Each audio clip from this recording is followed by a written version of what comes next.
We have 68 to 31, or yeah, 32. 68 to 32 Republicans in the House.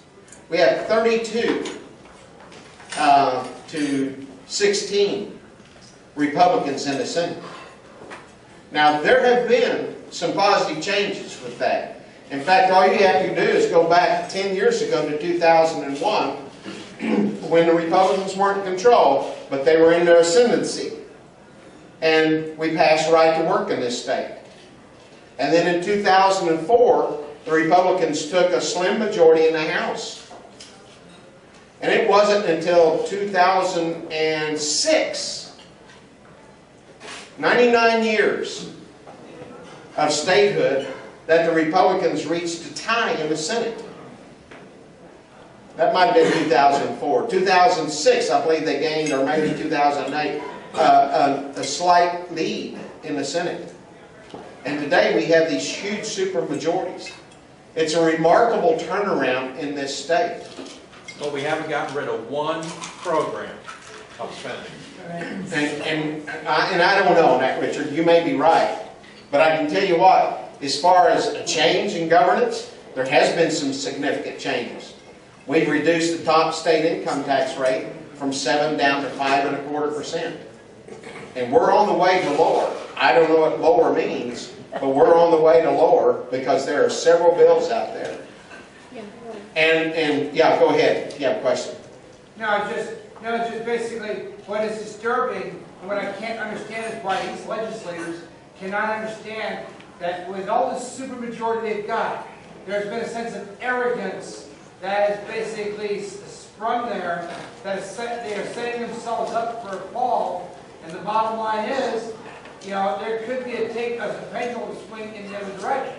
Now, if they're supposed to represent us, the people, you know, and they're not listening to us, why is it, you know, and they're going to get ambushed, you know? How can we expect representative government when the people we put in stick it to us and then kept getting reelected time and again? You know, what's the point? Well, you asked a question there, and I'll try to answer that. Okay? And it's our experience here at OCPAC. Over the last elections, 6 election cycles, we have had approximately 200 Republican candidates for office come for our interview process. Out of that, maybe 20, 25 have had a conservative ideology well developed before they got here.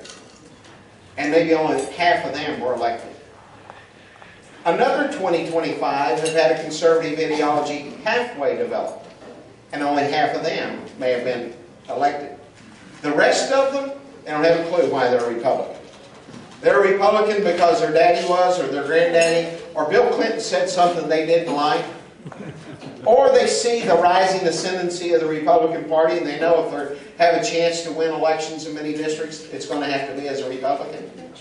But as far as understanding principles of good government, limited government, free market, free enterprise, the concepts of liberty, the superiority of liberty over a heavily controlled, central planned economy, they don't have a clue.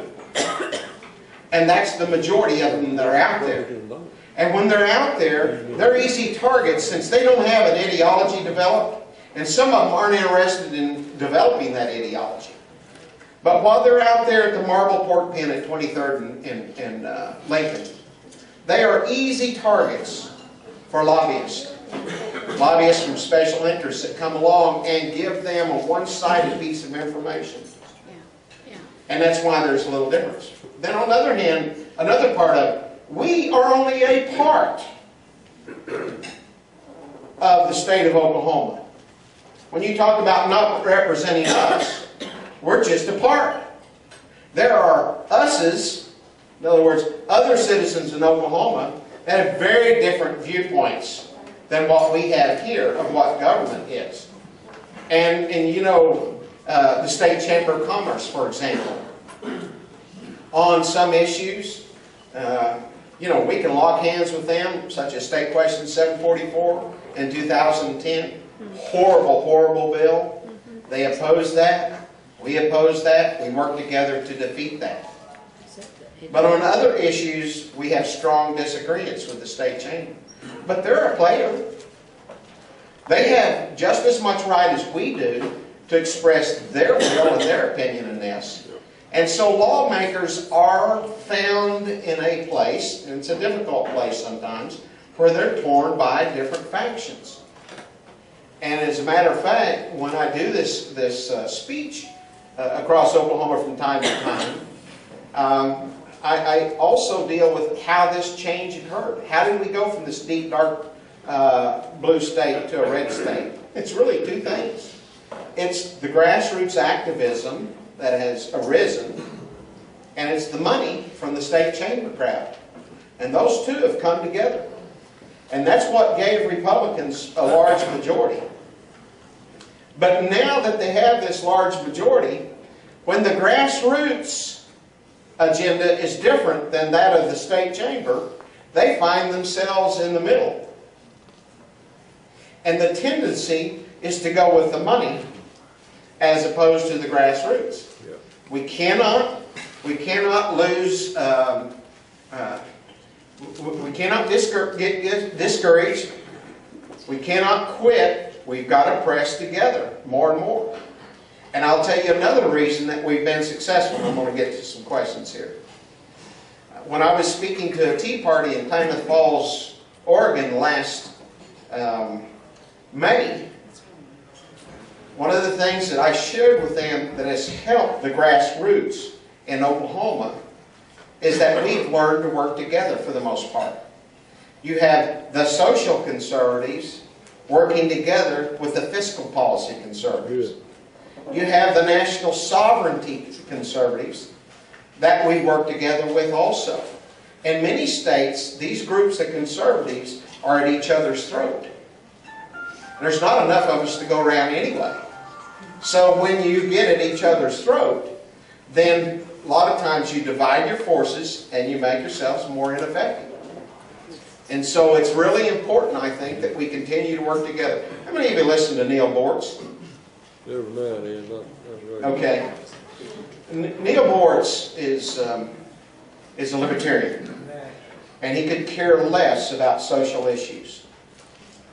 And he gets on his radio program. He has a large syndicated radio program.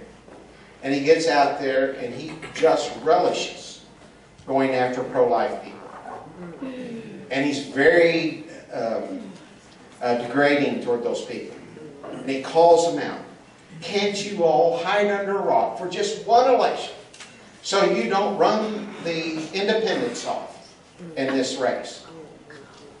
Well, you know, the reality of it is, in the Republican Party, it's made up of groups of special interest groups, groupings of special interest.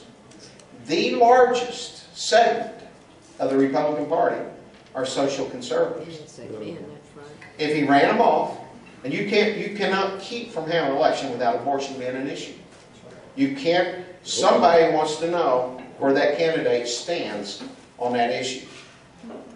And so, as Neil Bortz is up there screaming his head off against social conservatives, he telegraphs a message to independents. Independents care about, let's say, fiscal policy. Most social conservatives are also conservative on fiscal policy. But what happens with Neil Bortz, as he builds up this animosity and this hatred towards social conservatism, when it is a social conservative Republican candidate for president, some of his adherents won't vote for him because of the abortion issue. How foolish. See, they can't stand Obama because of his fiscal policy. And these social conservatives can't stand Obama because of fiscal policy also. But Bortz is out there saying, you know, that's so bad. That's so bad. We can't win with that. And he's actually sowing the seeds of destruction toward the Republican candidate. And he absolutely cannot stand Barack Obama.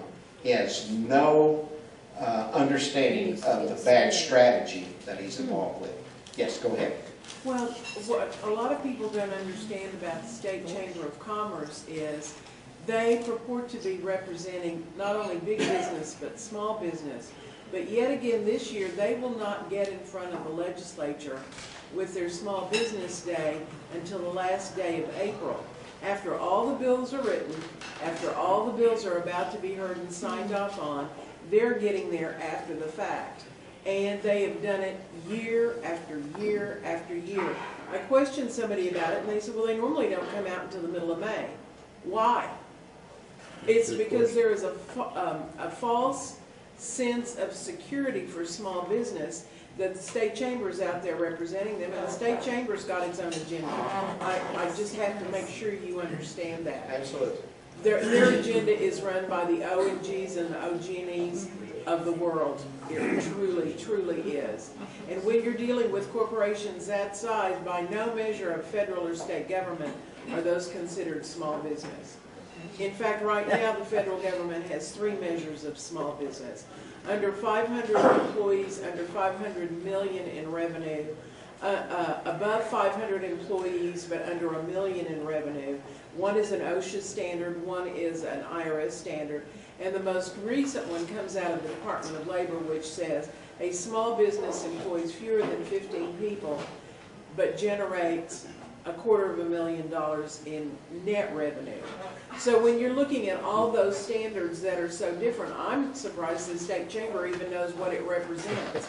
Because seriously, they're not looking at small business. It's not that hard on the state chamber, and I'll get to you in just a second. It's not that hard on the state chamber.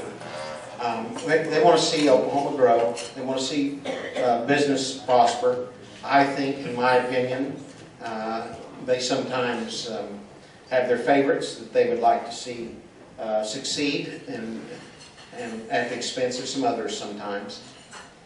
But some of the very powerful people in this state